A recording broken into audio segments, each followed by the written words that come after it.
The Forest Service was having a problem in their blister rust camps in northern Idaho with dysentery among their workers. And they traced it to the soapy dishes, and they had to come up with something else besides tinware to eat on. So somebody got the brilliant idea that, well, the U.S. Navy has Chinaware, and all the railroads in their dining cars have Chinaware. So why don't we go to the companies that make them for them and get it done with the Forest Service emblem on them. So that was in 1931.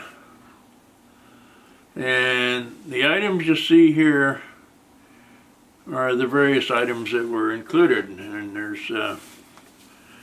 there were 8 different companies involved: Buffalo and Caribe and Jackson and Meyer and McNichol, Rimrall, Shenango, Sterling, and Victory were the companies that made the Chinaware between 1931 and 1941. The rare items that we have in the collection are the sugar bowls. There's 2 different types of sugar bowls, and the gallon-sized water pitcher. The dining tables in the dining halls, you might have 1 or 2 of those pitchers with full of milk for the troops. Well, those today are pretty scarce. And how I got mine. Assistant Ranger was sent up to Mount David to burn the lookout down in 1965. And the rule then was you burn them and bury it. Anything that won't burn, you bury it in the outhouse hole.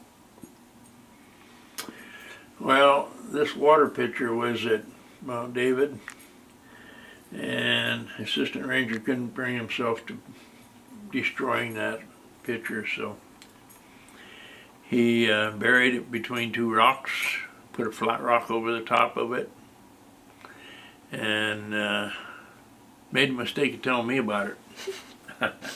This was all before 1975 when the law changed.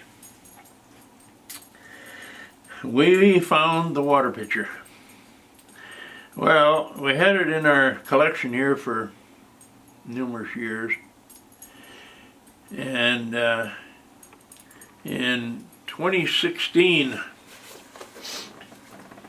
I had gone through a near-death experience and ended up in the hospital, intensive care for a week and so on. And when I recovered, I called all of our board members together. We have 11 board members, and called each of them together and said, I want you to take something from the museum and call it your own.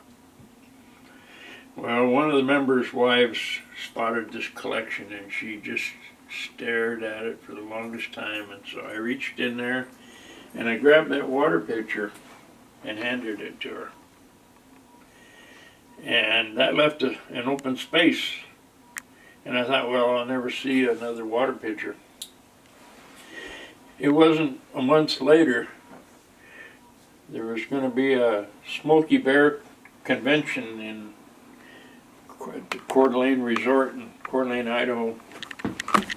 And the people came up here from Bishop, California that were organizing it, and I told them the story about the empty spot in our collection there, and Craig says to his wife, I'll bet that's the picture that we have, isn't it?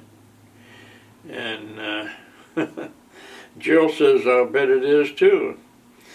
And when they came back for the convention a month later, they had that picture with them. So that's how we ended up filling the hole. We got this collection from various sources. Most of it was given to us by through the official channels. There was an assistant forest supervisor at Sandpoint that told us that what they had done with all of their Chinaware when they closed the camp kitchen out at Sandpoint. They had given them to a church down in Athol, Idaho.